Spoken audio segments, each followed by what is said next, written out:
Join Sid for this edition of It's Supernatural.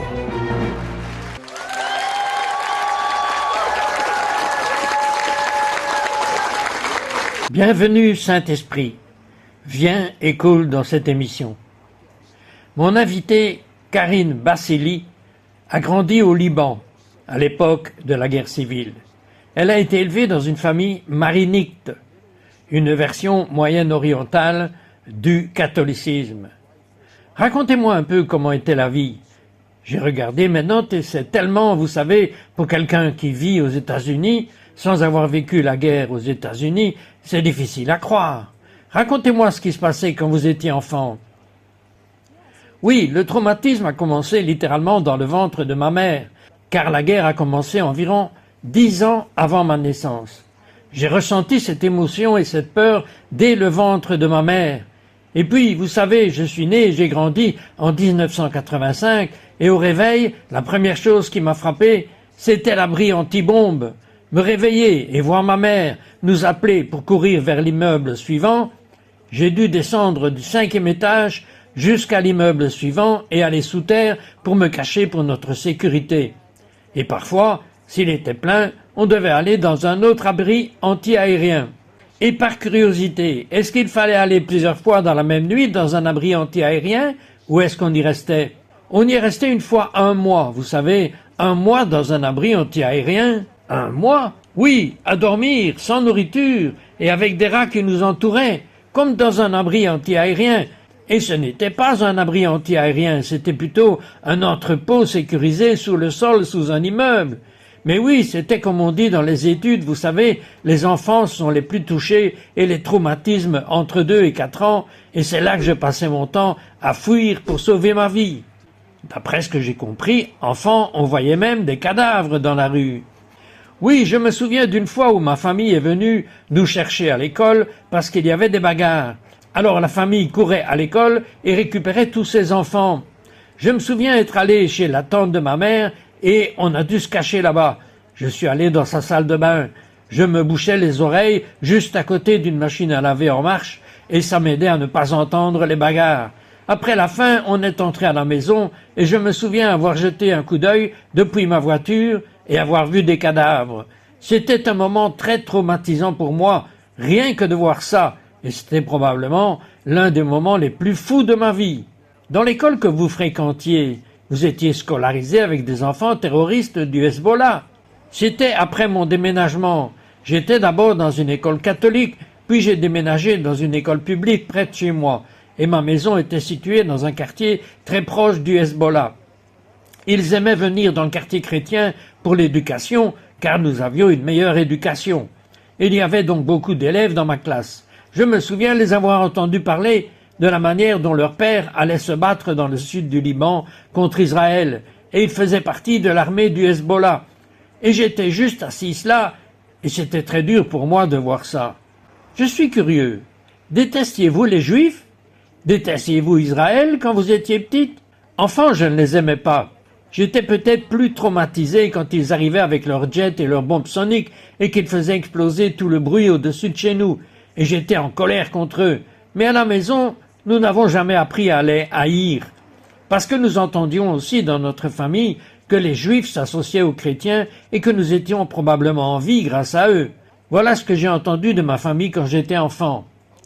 Ok, comme je l'ai dit plus tôt, vous avez été élevé dans une famille de confession mariste, une sorte de catholicisme. Parlez-moi du Hezbollah. J'ai lu quelque chose. Le Hezbollah et le Hamas utilisent des humains comme boucliers pour se protéger. Vous êtes au courant? Eh bien, si on regarde ce qui s'est passé à Gaza, où Israël bombardait et où il y avait toutes les armes et où elles étaient stockées dans des zones très peuplées au Liban, c'est la même chose. Et on a vu Israël frapper des dépôts d'armes très peuplés. Et tout était encerclé par tous ces civils. Je veux dire, c'est évidemment qu'ils veulent utiliser ça pour couvrir ce qu'ils font et où ils cachent leurs affaires dans ces zones très prisées. Donc c'est vrai, on l'a vu. Et j'ai entendu dire que beaucoup de personnes chiites ont dit que leurs familles vivaient tout près de ces zones et qu'elles en ont souffert aussi. Maintenant, montrez-moi une photo de votre oncle qui vous a emmené dans une église chrétienne. Oui, donc, vous connaissez tous les églises américaines ici. Elles implantent des églises partout dans le monde. Il y avait une église au Liban qu'ils ont implantée et mon oncle a fait partie des premiers membres et sa famille a été sauvée et il a pu nouer une relation avec Jésus. Et à son retour de Chypre, c'est là qu'il a rencontré le Seigneur. Il nous a emmenés avec lui à son église et j'ai commencé à fréquenter l'école du dimanche pour la première fois, juste en entendant ce son, comme si c'était ma lumière. Je vais la laisser briller et apprendre la parole de Dieu. On est même allé là-bas, il y avait une organisation appelée les enfants du roi. Il emmenait les enfants dans des camps et les formait pour qu'ils exercent un ministère dans les rues. On est allé à Tyr, à Sidon, d'après la Bible, dans toutes ces villes où Jésus était. On exerçait donc notre ministère dans toutes les régions très peuplées du Hezbollah. C'était très puissant. Mais une fois, on a été arrêtés alors qu'on était des enfants. Quel âge aviez-vous? J'avais 7 ans et on avait plein de camionnettes pleines d'enfants. Je me souviens qu'on était sur le parking attendant de voir ce qui allait se passer, mais ils nous ont laissé partir et nous ont interdit de revenir faire ce qu'on faisait. Alors, jeune, on a découvert que vous aviez une voix qui dépassait celle que la plupart des enfants ont normalement. Comment l'a-t-on découvert? Eh bien, vous savez, avec ce traumatisme, j'aimais aller à la musique. Je me souviens que mon oncle avait une sono avec un micro bleu et un fil, comme s'il avait des disques de Madonna. Du coup, je n'écoutais pas ça, mais j'aimais chanter. Alors j'ai commencé à chanter. Je me souviens d'une fois où j'ai eu une vision alors que je chantais. J'ai vu des gens devant moi et je me suis figé, car je ne voulais pas qu'on me voie, même dans une vision. Je me suis arrêté et vous savez, je ne voulais pas ça. Donc, à chaque fois, je commençais à faire ça, vous savez, je ne voulais pas être devant les gens. Mais quand je suis allé, j'étais à l'école publique. L'institutrice, la prof de musique, cherchait, ils avaient un programme de musique et cherchaient des gens pour chanter pour Noël. Alors ils ont commencé à y aller un par un pour trouver ceux qui avaient une belle voix. J'ai donc changé de voix au fil du temps. Au fait, j'ai eu l'effet inverse. Mais attendez, je vais vous laisser raconter votre histoire, mais j'avais une voix horrible, je ne voulais pas chanter. Et donc ils ont fait la même chose avec moi à l'école. Il y avait tout un groupe d'enfants et il y avait une personne qui chantait faux. Je savais que c'était moi. Mais la prof de musique ne le savait pas, et donc elle écoutait chaque personne. Et quand elle est arrivée à moi, je me suis senti coupable. Mais finissez votre histoire. Alors elle est arrivée à moi et elle m'a dit « Karine, ce n'est pas votre voix, chantez avec la bonne voix. » Alors je me suis dit « Ok ». J'avais peur d'elle parce que c'était un moment très effrayant quand elle a dit cela, et j'ai commencé à chanter avec ma voix normale. Elle ne m'a pas seulement choisi, elle m'a donné une partie solo, et j'ai dit « Super !» Alors oui, j'ai chanté à l'école et je me souviens que les professeurs me faisaient sortir de ma classe comme si mon éducation ne leur importait pas vraiment, sauf qu'ils voulaient que j'aille dans leur salle de cours pour chanter pour eux, parce qu'ils disaient « Ta voix est angélique !» Et elle nous apporte la paix après avoir enseigné à tous ces élèves un peu fous. Alors ils m'ont fait sortir pour chanter pour eux. Vous savez, votre vie a pris des tournants étranges. Vous avez déménagé en Amérique et vous vous êtes marié et vous avez commencé à poursuivre votre carrière dans la musique et Dieu a utilisé le don de Karine pour apporter l'unité aux Arabes et aux Juifs. Mais le Hezbollah est venu le combattre par la force. Nous revenons tout de suite.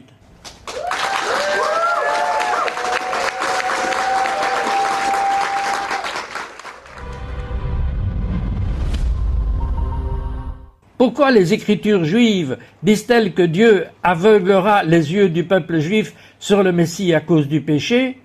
Quand cette malédiction de cécité sera-t-elle levée? Jésus a dit que Jérusalem serait de nouveau sous le contrôle des Juifs.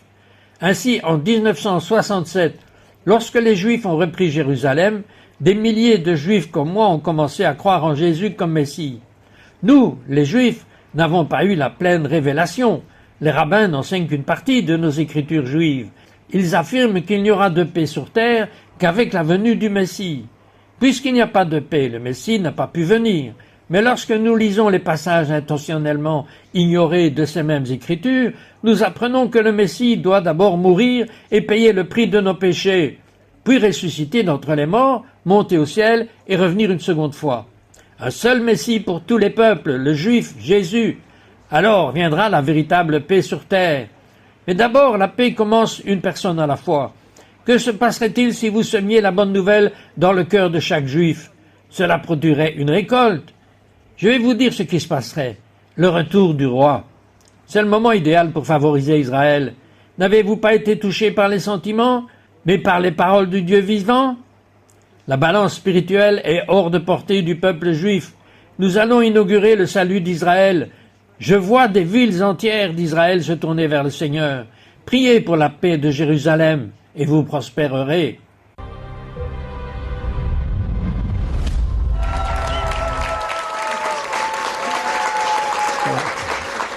Vous savez, Karine, ce fut un choc pour moi d'apprendre que Jésus était juif. Mais vous avez eu le même genre de choc. Oui, je veux dire, nous avons grandi en tant que chrétiens, et surtout quand j'ai été sauvé aussi en 2009, j'ai vraiment rencontré le Seigneur. Parlez-moi brièvement avant d'aborder cette question, qu'en est-il de votre rencontre? Oui, vous savez, mon mari était mormon, et il voulait que je le devienne aussi, évidemment. Et le Seigneur, certainement, grâce à la semence que j'avais reçue à l'école du dimanche, et cette semence a grandi jusqu'à ce moment-là, et a fleuri, et puis il m'a ramené à lui. Alors je me souviens m'être réveillé un jour parce que j'avais lancé un défi au Seigneur, car j'étais en plein conflit entre le christianisme et le mormonisme, et je ne savais pas trop quoi faire. Je lui ai dit, Seigneur, je vais organiser un baptême, et si tu ne veux pas que je sois mormone, tu ferais mieux de m'en empêcher. Je me suis réveillé ce matin-là. Le baptême aurait eu lieu à 2h un mardi, puis à 9h. J'étais assis sur mon lit, il m'a parlé en arabe, et il m'a parlé 2 fois. La première fois, il m'a dit, Karine, sais-tu ce que je veux que tu sois? Et la deuxième fois, Karine, tu sais ce que je veux que tu sois? Comme ça, en arabe. Et la première fois, je me suis retourné. Je tremblais dans ma chambre. Dès la deuxième fois, je n'ai pas regardé en arrière. La première fois, je l'ai fait. La deuxième fois, je n'ai pas regardé et j'ai appelé. J'ai pris mon téléphone, j'ai appelé mon mari à son bureau et je lui ai dit, j'annule le baptême et je n'irai plus à l'église mormone de toute ma vie. J'en ai fini. Ce fut un moment charnière pour moi. Et le Seigneur m'a montré une vision. Lui et moi le tenions main dans la main. Et il m'a montré qu'il allait s'en sortir, qu'il allait le sortir de là. Et le Seigneur l'a fait. Dieu est un Dieu bon. Yeah. Vous ne compreniez pas l'amour de Dieu pour les Juifs ou Israël, mais en 2017, vous avez entendu un ancien invité de notre émission, le rabbin Jason Soul, parler. Quel effet cela a-t-il eu sur vous? Eh bien, vous savez, quand j'étais sauvé, je courais après Jésus, comme si j'avais faim de lui, et que j'étais juste concentré sur ça, et j'écoutais l'adoration. Mais ensuite, quand j'ai commencé à servir dans le ministère en 2016 et en 2017, ils ont fait venir le rabbin Jason Soul à Rosh Hashanah, qui parlait d'Israël. J'étais assis là, littéralement j'ai regardé autour de moi et je me suis demandé quel genre de Bible je lisais. Je ne sais pas, comme ça. J'avais l'impression que ce genre de choses ne correspondait pas à la Bible que je lisais. Et le Seigneur, vraiment, j'avais l'impression qu'il y avait un voile devant mes yeux et il a été retiré. J'ai commencé à voir Israël à travers le cœur de Dieu. Je me souviens avoir commencé à pleurer et je me suis dit, Seigneur, je veux en savoir plus. Quelle est cette profondeur d'Israël dont les gens parlent, que je ne connais pas? Je veux le savoir. C'était donc le début du voyage et j'ai commencé à écouter l'adoration messianique. J'ai commencé à écouter des Juifs qui chantaient des prières tirées des psaumes, Mazamir, Mazmour, et j'ai fait cela entre 2017 et 2020. Vous avez reçu une parole prophétique et vous avez commencé à vous lancer dans votre propre musique sur les réseaux sociaux. Mais était-ce difficile pour vous? Oui, c'était très dur, parce que j'adorais le Seigneur dans ma chambre, soyons réalistes. J'avais probablement 32 ans à cette époque, ok, et je n'avais jamais dirigé d'adoration à l'église. Je ne faisais jamais rien en dehors de ma chambre et de ma salle de bain. C'est là que se trouvait mon lieu de rencontre, vous savez, dans mon coin secret. Et quand le Seigneur a commencé à vouloir me faire sortir de là pour publier des choses que je ne voulais pas, j'ai vraiment résisté. Mais le Seigneur m'encourageait vraiment et je me suis dit, ok, si tu veux vraiment cela, tu vas devoir laisser quelqu'un m'en parler. En 2017, le ministère a amené quelqu'un qui a parlé de cela. À cette époque, il disait qu'il lisait des mails. Et je me suis dit, je ne sais pas ce que ça veut dire. Ok, laissez-moi voir. Dieu, laisse-le dire quelque chose à mon sujet, que je sais que c'est toi. Alors il a dit, Je ne sais pas si ça a un sens pour quelqu'un, mais est-ce que le nom Karuna dit quelque chose à quelqu'un? Et c'était le surnom que seule ma famille connaissait. Personne dans notre église ne le savait. En fait, c'était mon nom d'utilisateur pour un compte bancaire que j'ai dû changer. Et j'ai dû changer beaucoup de choses, en fait. Et il a dit, Dieu va vous faire diriger un mouvement. Et il va vous utiliser comme mère pour les nations. Et puis il a dit, oh, et il veut que vous chantiez et que vous écriviez des chansons. Et j'ai progressé grâce à la présence et au Saint-Esprit parce que je savais qu'il m'appelait pour cela. Et puis 2018 est arrivé et je me suis dit, ok Seigneur, guide-moi comme tu veux que je fasse ça. Il m'a dit qu'il voulait que je commence à traduire des chansons de l'arabe, de l'anglais vers l'arabe, certains de mes chants de louange, et j'ai fait ça pendant 1 an. Mais alors il m'a dit, es-tu prête? Je voulais faire une chanson avec le peuple juif en 2020, et c'était le début d'une toute nouvelle aventure. C'est ce que vous avez commencé à élaborer, qui a commencé à faire beaucoup parler de vous. Vous avez commencé à élaborer votre musique avec des Israéliens. Racontez-moi ce qui s'est passé. Oui, donc c'était à peu près à l'époque, vous savez, c'était en janvier 2020, mon ami, parce que j'avais déjà rencontré des gens ces 3 dernières années en Israël, et j'avais déjà commencé à nouer des liens d'amitié et à communiquer avec eux. Donc, une de mes amies a sorti une chanson intitulée « Refana » avec un juif, et je pensais qu'il était messianique, mais au fait, il était juste juif, juste un juif orthodoxe. Et la chanson « Grafana », quand je l'ai écoutée, était en hébreu. Et les paroles étaient très simples, mais j'ai commencé à pleurer. Et je me suis dit, pourquoi est-ce que je pleure? Et le Seigneur m'a dit, je voulais traduire cette chanson en arabe, et je ne comprenais pas de quoi elle parlait.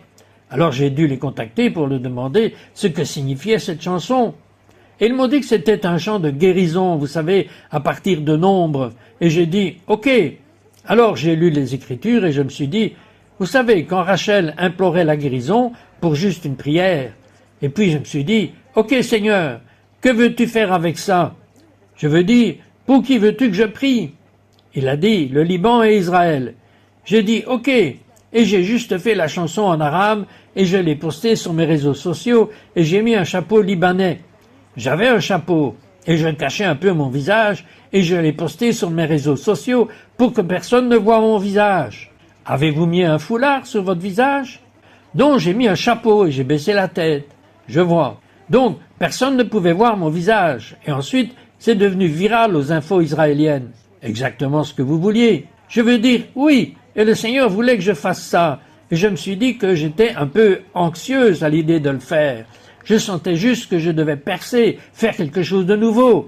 Je devais le faire. Et le Seigneur allait vraiment me faire explorer des territoires complètement nouveaux que personne n'avait jamais abordés. Eh bien, il y a un Israélien très connu qui ne croit pas au Messie, Lévi. Vous avez collaboré avec lui. Oui, et c'est un soldat de Tsahal aussi. Ce n'est pas seulement un musicien ordinaire. C'est comme un Libanais qui collabore avec un soldat israélien. Comment allez-vous vous réunir pour chanter une chanson? Vous êtes en guerre? C'était le Seigneur. C'était juste comme si nous chantions cette chanson ensemble et elle a fait le tour du Moyen-Orient. Et vous savez, les gens étaient vraiment encouragés de voir quelqu'un les soutenir. C'était même avant le 7 octobre 2023, mais le Seigneur a commencé à m'apporter plus d'enseignements sur Jésus, le Juif, à m'enseigner sur la profondeur de notre foi chrétienne, que la racine de notre foi est le judaïsme, qui est lié au judaïsme, et j'ai commencé à voir des similitudes entre eux. J'ai donc commencé à écrire des chansons à une époque de guerre entre le Hamas et Israël. J'écrivais des chansons. Chaque fois que je voyais quelque chose, j'allais dans ma chambre et je priais. Je chantais les Écritures et des chants sont sortis. Puis j'ai commencé à chanter ces chansons et le Seigneur m'a dit « Je veux que tu écrives cette chanson sur le Dieu d'Israël. » Donc vers 2022, pendant 1 an, nous avons préparé les chansons à sortir vers octobre 2023, avant le 7 octobre. Puis la guerre a éclaté. Mon ami devait venir ici en collaboration avec un fidèle américain.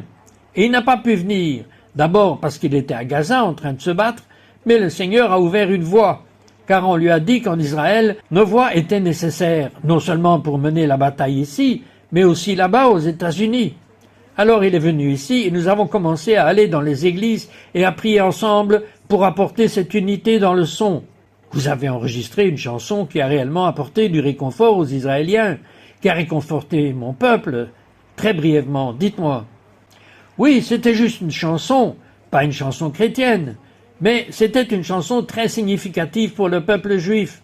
Il y a cette chanteuse, elle a gagné ce concours en Europe et il la harcelait.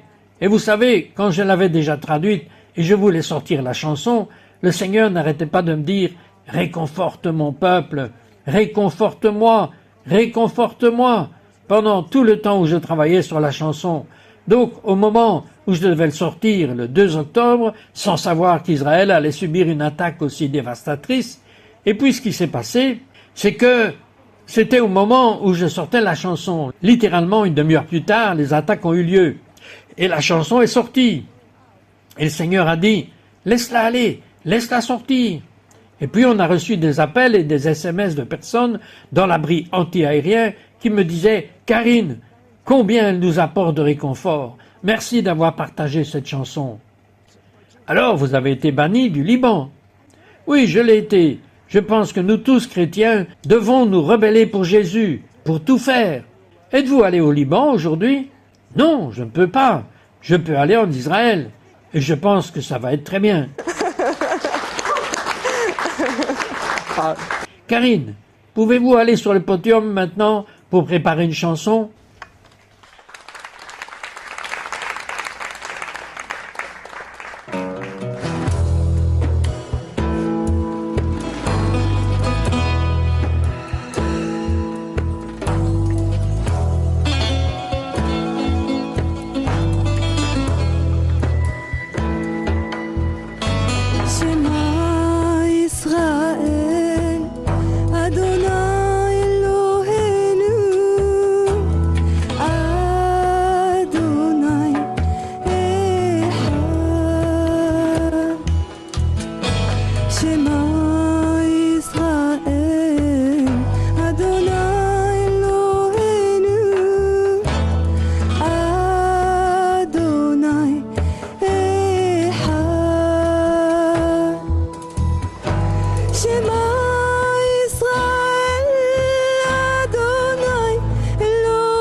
اسمع يا إسرائيل الرب إلهنا رب واحد فلتحب الرب إلهك من كل قلبك ومن كل نفسك ومن كل قوتك ولتكن هذه الكلمات التي أنا أوصيك بها اليوم على قلبك.